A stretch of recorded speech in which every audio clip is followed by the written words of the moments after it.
In the next few slides, we're going to work some other types of problems known as limiting and excess reagents, and we'll also tackle some of our percent yield problems. So number 12 is the first one from homework that we'll encounter that uses the word limiting and excess reagent. The Ostwald process is used to commercially produce nitric acid, in which in turn is used by many modern chemical processes. You now hear my dog growling. In the first step, ammonia is reacted with oxygen to produce nitric, water, and acid. So this is all just kind of a nice to know, but here's where the actual story problem starts now. What is the maximum mass of water produced by 70.2 grams of each reactant? I know this is a limiting and excess reagent problem because I'm given two quantities on the left side of the arrow. Friends, I think the easiest strategy is to do two separate mass problems. Start with grams of ammonia and work to grams of water. In a second series, start with mass of oxygen and move to grams of water. Your final answer is simply the smaller of the two. You can only make as much as the smaller of your two answers. Let's do, I'm going to just color code, and I'm going to keep in red the oxygen as 70.2, and I'll work in blue to represent the first one, ammonia.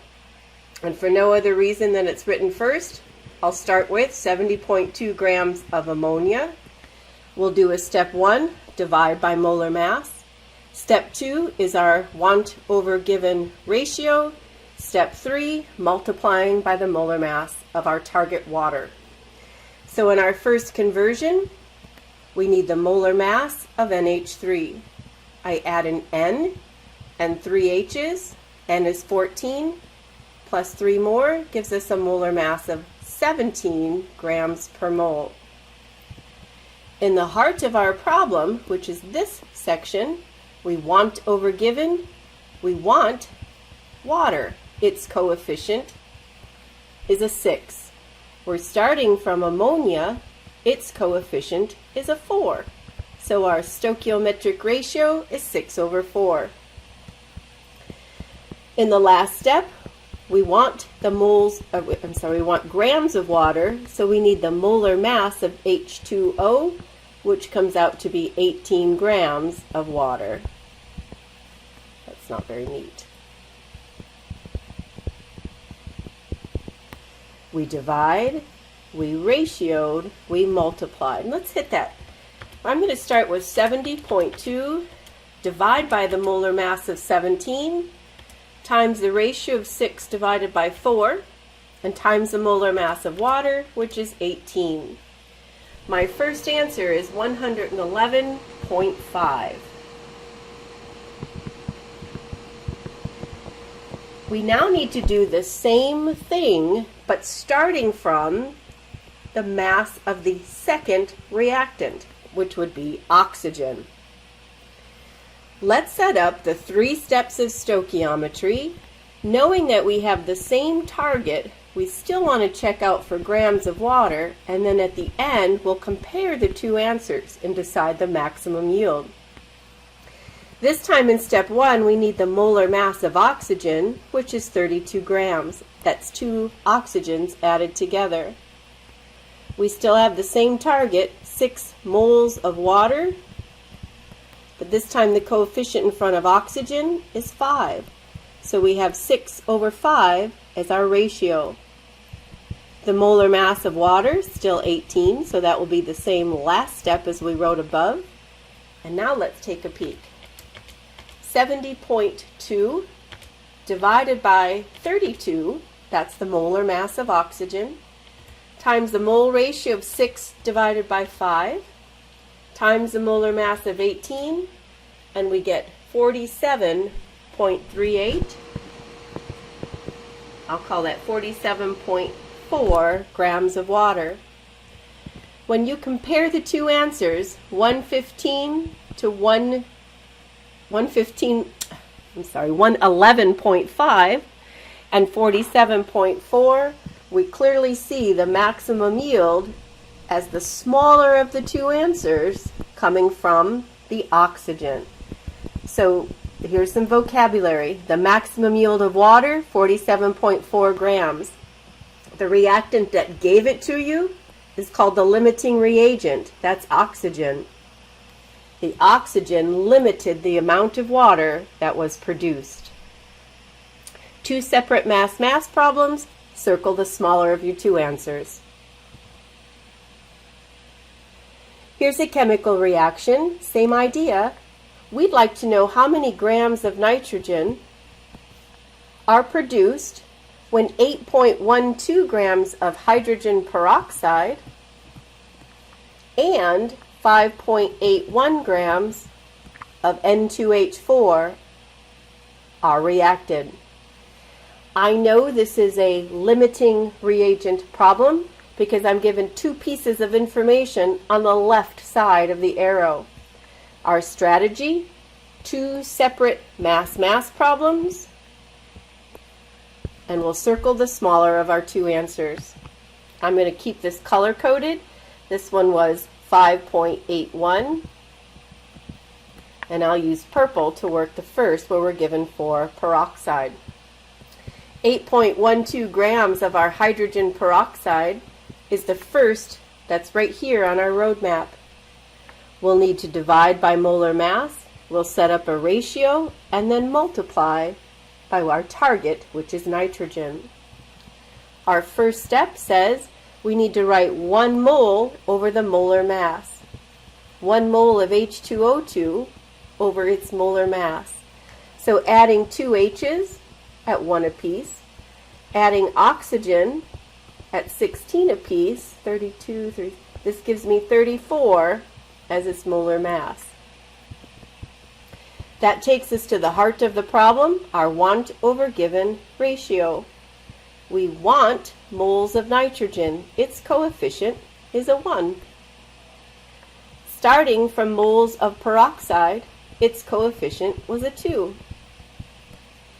And in the last step, here it is, we need the molar mass of what we want, which is nitrogen. 2 nitrogens added together at 14 apiece give me a molar mass of 28. I'm going to start with 8.12, divide by 34, times the ratio of 1 divided by 2, times the molar mass of 28, and I get 3.34 grams of N2.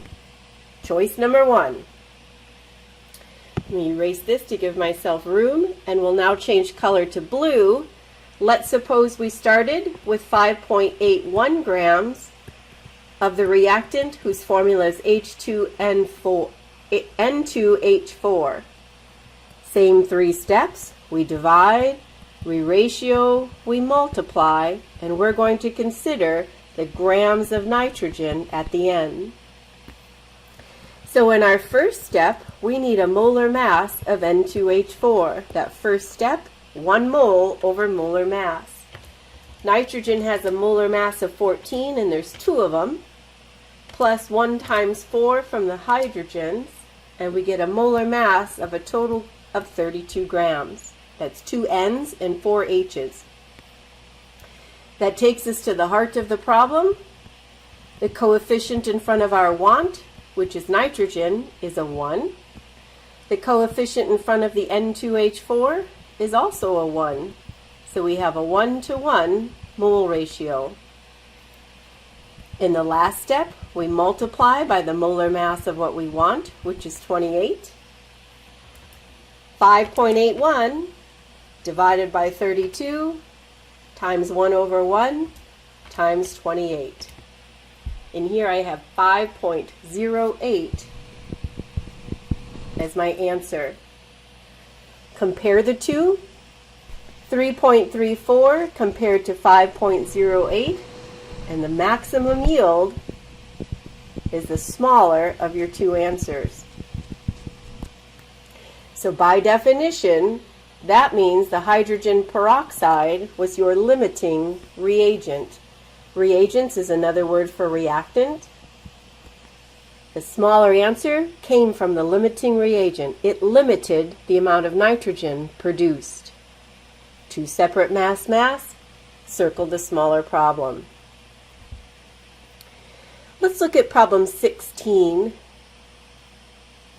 Calcium carbonate is added to hydrochloric acid according to the following equation. So again, provided for us.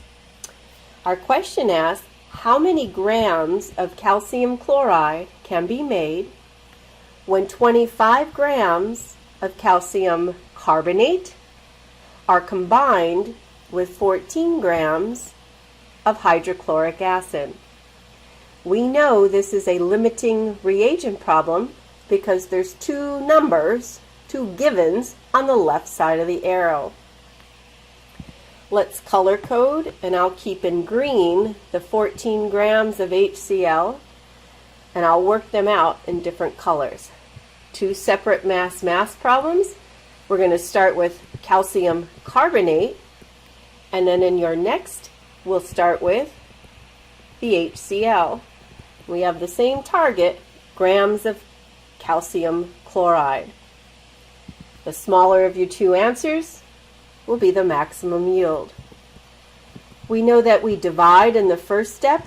We need to add a calcium, a carbon, and 3 oxygens to find its molar mass.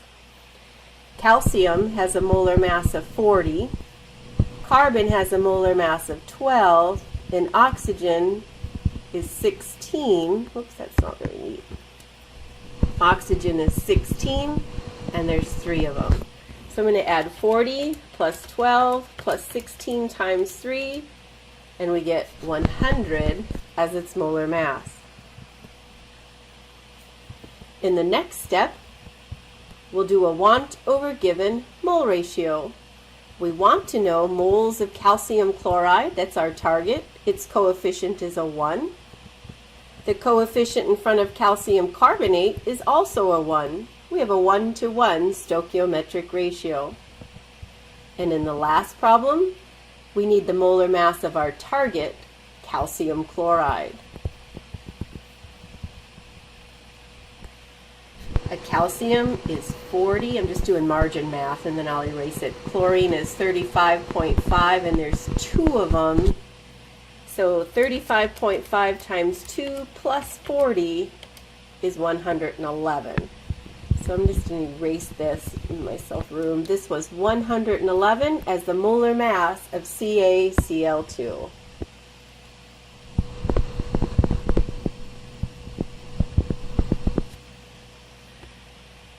$25 divided by 100 times 1 over 1 times 111 is 27.75 grams.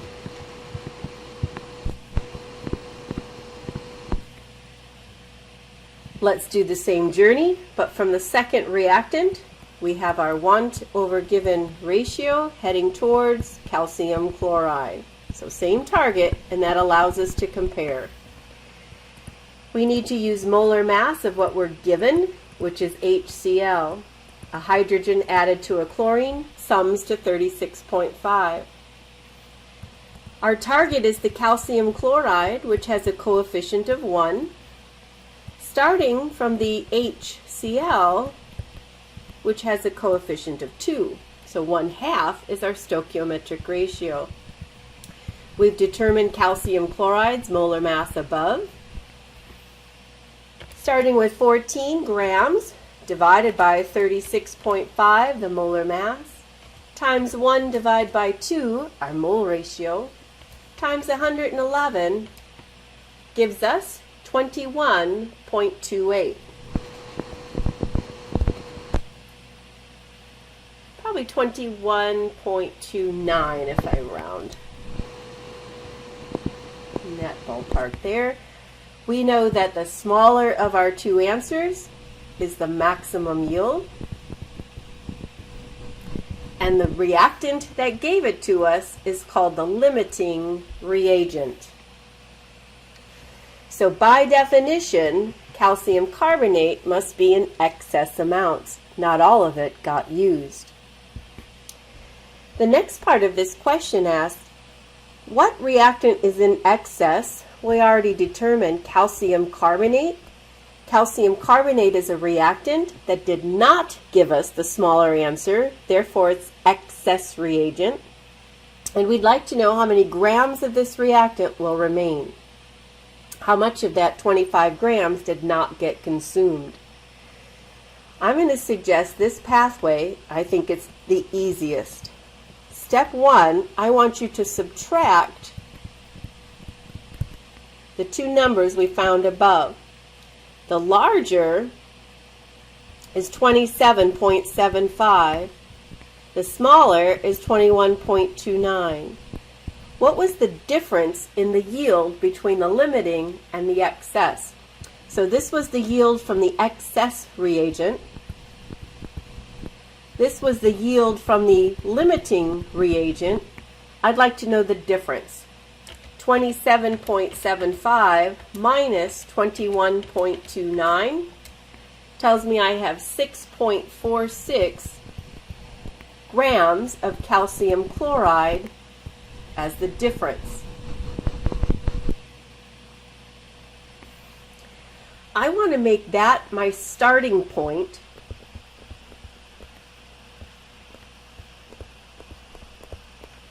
as my given quantity. The difference between the two yields begins my next mass problem. I'm going to work back to find how many grams of calcium carbonate did not get used. So my target becomes the excess reagent, and my given quantity is the difference between the two yields up above. Step 1, in any mass problem, we know to divide by the given molar mass, which was calcium chloride. The calcium chloride was our yield from up above. The heart of our problem, we want over given. We want the excess coefficient is 1 from the target there of calcium chloride. Its coefficient was also a 1. We determine the molar mass up above is 100 grams. I divide, I ratio, I multiply, starting from the product, using the difference between the two yields, and work to the excess reagent.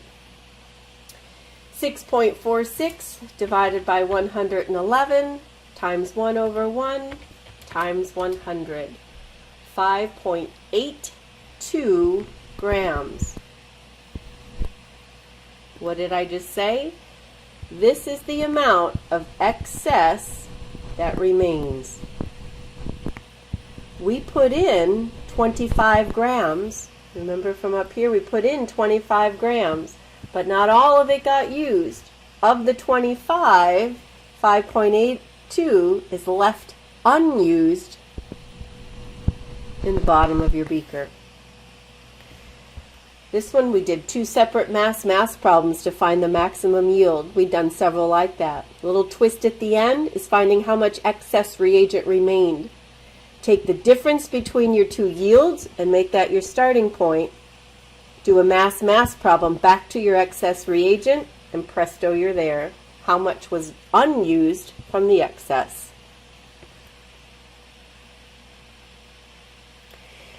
I'm going to also work some example problems of percent yield.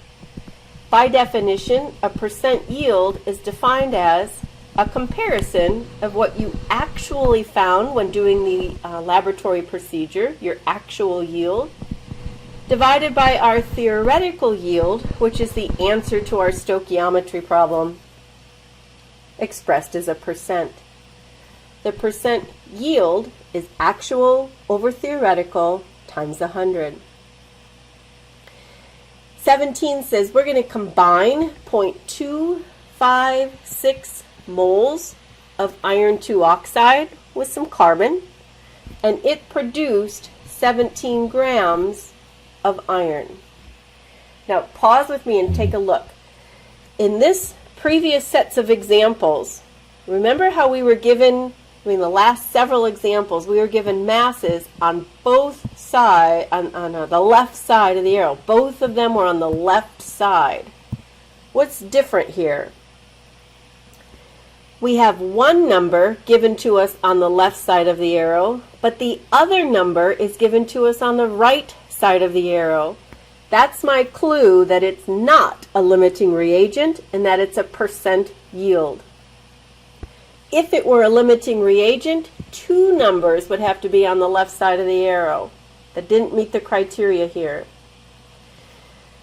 When we're combining moles of iron oxide with lots of carbon and it produces 17 grams, that is the actual yield. For instance, you're not in the laboratory. They have to tell you in the story problem what your experimented made. Your experimental value was 17 grams. All this first one wants us to do is change that 17.0 grams of iron into a mole. That's an old mole map problem.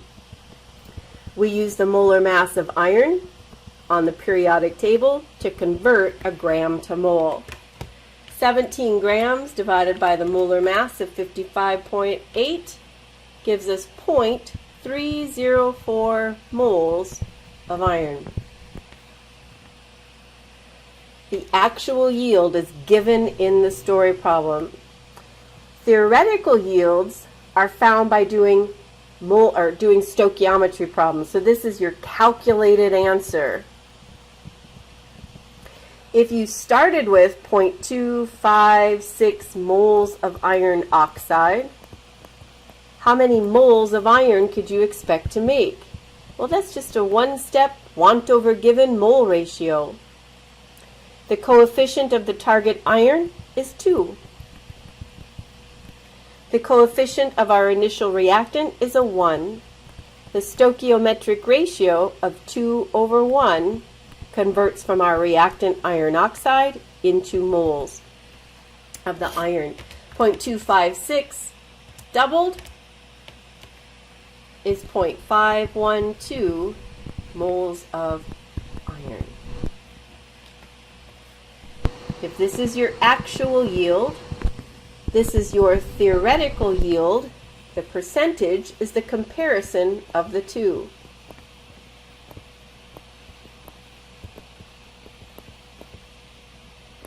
And we'll express that as a percent by moving the decimal.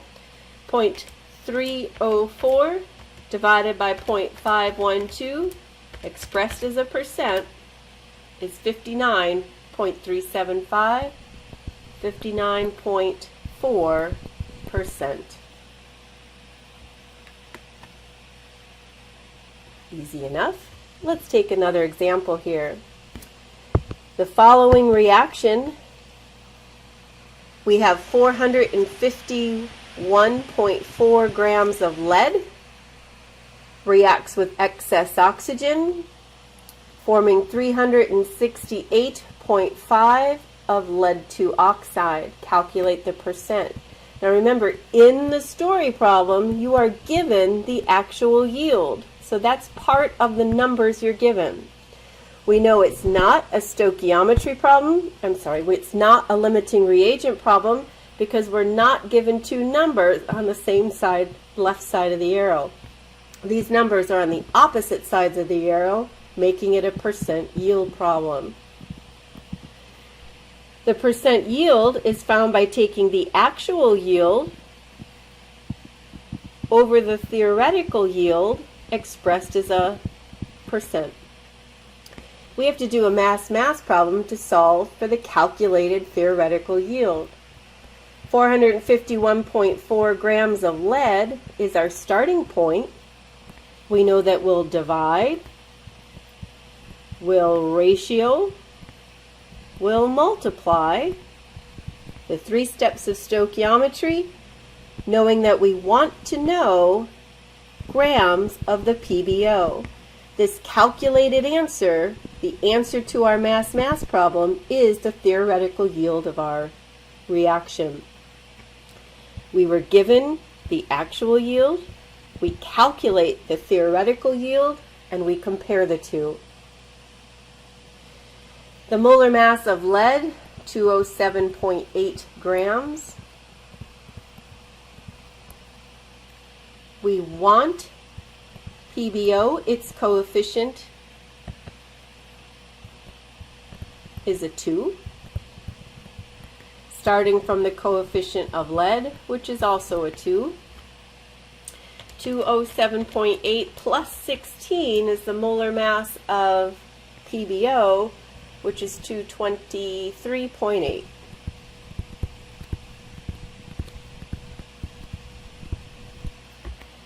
.4 times 2 over 2. Oops, I missed the button, sorry. 451.4 divided by 207.8 times 2 over 2 times 223.8. And that's 486.15. How about 486.2?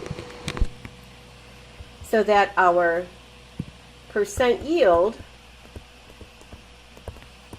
is found by taking the actual given to us, 368.5, over our calculated answer, 486.2, as a percent.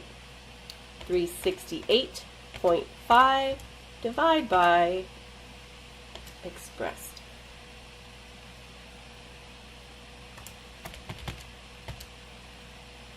75.8,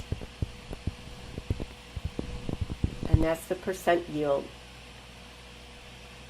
In the mood for one more, let's see if we can find a twist here. Number 19 offers us a look at something a little different. Assuming an efficiency of 46.4%. Now remember, this is saying our formula, percent yield, is equal to the actual over theoretical expressed as a percentage. So when I read this number, 46.4%, 46.40% is the efficiency of that reaction. So that's given to us. Calculate the actual yield, so there's our target, when 130.2 grams of magnesium react with excess copper-2 nitrate.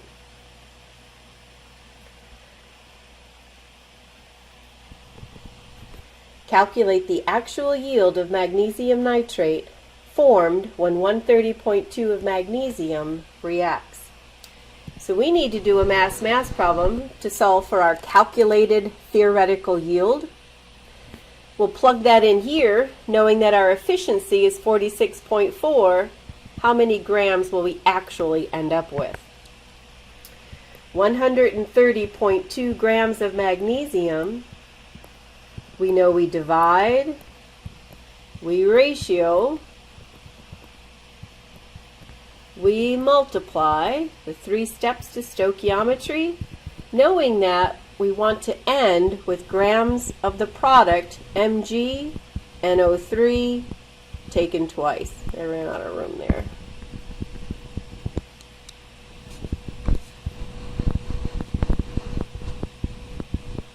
There we go. All right, so underneath the first conversion, we need the molar mass of magnesium. On the periodic table, Mg is 24.3. The mole number in front of the product, magnesium nitrate, is a 1. The coefficient in front of magnesium is also a 1. We have a 1-to-1 stoichiometric ratio.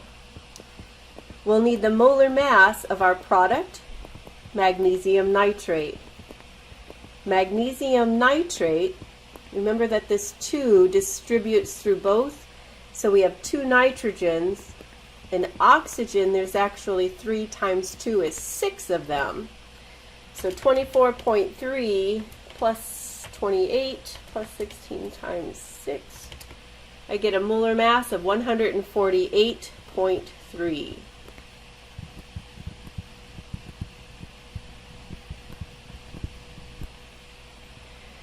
All right, so 130.2 is our starting mass of magnesium. divided by 24.3 times 1/1 times the molar mass of our product, MgNO3, taken twice. And here we find an answer of, 794. And I can round that to 0.6. I'm going to hit that again to be sure I did it right. 130.2 divided by 24.3 times 148.3. Yeah, 794.6. I got that twice. Now remember, this would be, if the reaction were perfect, this would be your yield.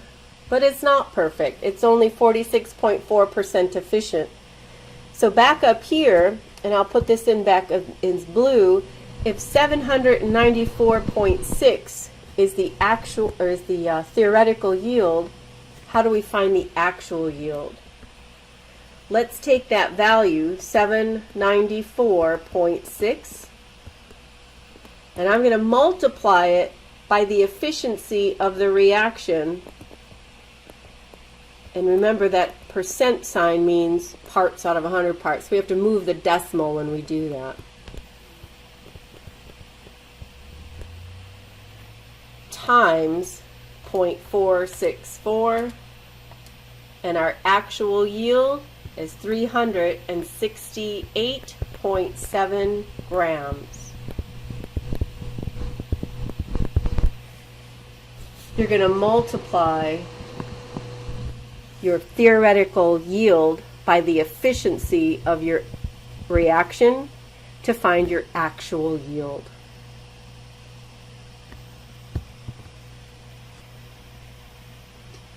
And I think this one is very similar. Number 20, it puts together a limiting reagent problem. It puts together a theoretical yield problem, all in the same work.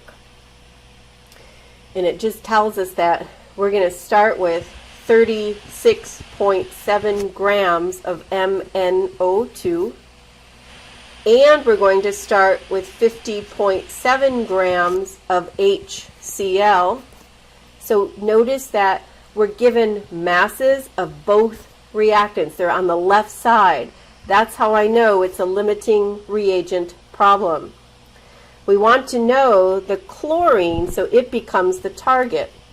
So I'm going to do a divide, ratio, multiply, starting from the first reactant to get grams of Cl2. Another completely separate three-step stoichiometry problem starting from the other reactant, but I still want to know the maximum yield of Cl2. Two separate mass-mass problems to find the maximum yield. So, you know what, I think manganese, I don't know that one by heart. Molar mass of manganese. 54.9. So I wouldn't have known that one by heart. 54.9. So 54.9 plus 16 times 2 from the oxygens, and that's a molar mass of 86.9.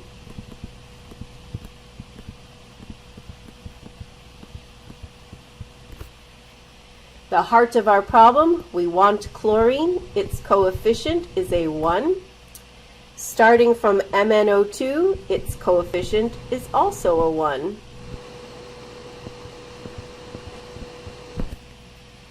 And in the last step, we need a molar mass of diatomic chlorine. Chlorine is 35.5 times 2 is 71 grams of chlorine. So in the first step, starting at MnO2, we work to mass of chlorine. In the second journey, we start the same goal in mind, but starting from HCl. We use its molar mass in step 1. The stoichiometric ratio of 1 mole of chlorine for every 4 moles of HCl times that molar mass of 71 grams per mole. So let's start with our calculator. 36.7 divided by 86.9 times 1 over 1 times 71. And here you have 29.98. And I'll just leave those decimals for now. Second journey, 50.7 divided by 36.5 times the ratio of 1 divided by 4 times the molar mass of 71. And that's 24.66. So I can clearly see the smaller of the two answers is the maximum yield, 24.66 grams of chlorine, is the maximum or theoretical yield.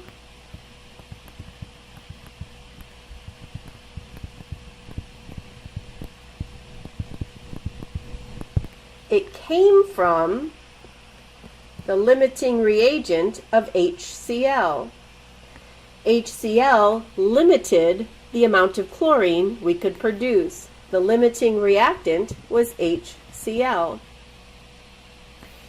If this reaction is only 86.3% efficient, how much did you actually make? We know to take our calculated answer and multiply it by the percentage of the efficiency of the reaction to pull out our actual yield.